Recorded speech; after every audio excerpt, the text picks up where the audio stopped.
दोस्तों, आज के इस वीडियो में हम आपको कवि रस खान के बारे में बताने जा रहे हैं, जो हमेशा श्री कृष्ण की भक्ति में लीन रहा करते थे। यह बात तो हम सभी जानते हैं कि भले ही आज मानव जाति धर्म के बंधन में बंधा हुआ है, लेकिन ईश्वर ऐसे नहीं है। आप चाहे किसी भी मजहब और दुनिया के किसी भी कोने में रहते हो, अगर आपका हृदय सत्य है तो आप किसी की भी आराधना कर सकते हैं। इस बात को कई लोगों ने साबित भी किया है। आज हम आपको एक कवि रस खान के बारे में बताने जा रहे हैं, जो बिल्कुल ऐसे ही थे, जो कि एक बहुत बड़े कृष्ण भक्त थे।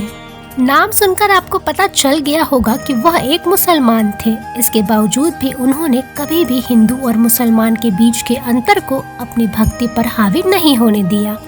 आपके दिमाग में यह ख्याल जरूर आ रहा होगा कि एक मुस्लिम धर्म से ताल्लुक रखने वाले कवि आखिर कृष्ण भक्त कैसे बने। एक बार की बात है, कहीं भागवत कथा का आयोजन हो रहा था।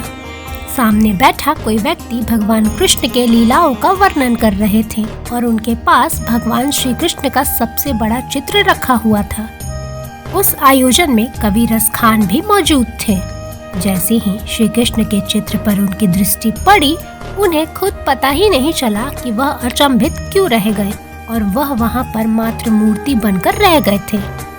श्री कृष्ण के चित्र को देखकर वह इतने ज्यादा प्रभावित हो गए थे कि उन्होंने उस व्यक्ति से श्री कृष्ण के बारे में पूछा और उनकी खोज के लिए ब्रज की ओर चल दिए। ब्रज पहुंचने के बाद जब एक दिन वह श्री कृष्ण का दर्शन करने के लिए गोवर्धन गए, तो उनका इस्लामी वेशभूषा देखकर लोगों ने उन्हें वहां से भगा दिया। वह बाहर बैठकर लगभग 3 दिनों तक टकटकी लगाए मंदिर की ओर देखते रहे। उन्हें लगा था कि शायद भगवान प्रकट होंगे और ऐसा ही हुआ। उनकी भक्ति देखकर भगवान ने उन्हें दर्शन दिए। इसके बाद वह उत्तराधिकारी गोस्वामी विट्ठलनाथ की शरण में पहुंच गए। यहीं से इसके बाद से ही उनके रोम रोम में श्री कृष्ण बस गए। उनके काव्य में कृष्ण की महिमा, राधा व कृष्ण की प्रेम लीला का बेहतरीन वर्णन आपको देखने को मिलेगा। मथुरा जिले के महावन में उनकी समाधि है, जो आज भी हिंदू मुसलमान के बीच एकता का संदेश देती है। बहुत कम लोग जानते हैं कि कवि रस खान का मूल नाम सैयद इब्राहिम था, जो वृंदावन में दीक्षा लेने के बाद यहीं के होकर रह गए और अपने अंतिम सांस तक उन्होंने कृष्ण की भक्ति की।